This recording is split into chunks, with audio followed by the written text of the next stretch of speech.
کمیته ولایت‌های فوق‌العاده تاجیکستان به توجه ساکنان و مهمانان کشور می‌رساند که بنا به معلومات اگنسی هواشناسی جمهوری تاجیکستان تا روز 31 مارس سال 2023 در ناحیه‌های کوهستان توبه جمهوری، ولایت سوق و راه‌های ماشینگرد ناحیه‌های غربی ولایت مختار کوهستان بدخشان خطر فرو ریختن ترمه‌ها تهدید می‌کند.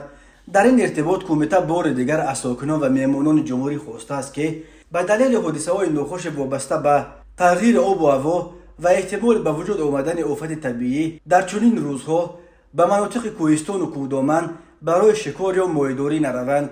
همچنین مصلحت نیست که به غنچین هیزم یا جمع‌آوری علف و گیاهای دارواری بروند. کمیته به رانندگان مراجعت می‌کند که هنگام حرکت از طریق راه‌های کوهی و عقبه‌ها بخصوص با راه‌های دوشنبه چنوق دوشنبه و دوشنبه خوروغ خیلی احتیاطکار و هوشیار باشند. یادآور می‌شود ماه فوریه سال 2023 در تاجیکستان دست کم 23 نفر قربانی ترمه‌ها شدند.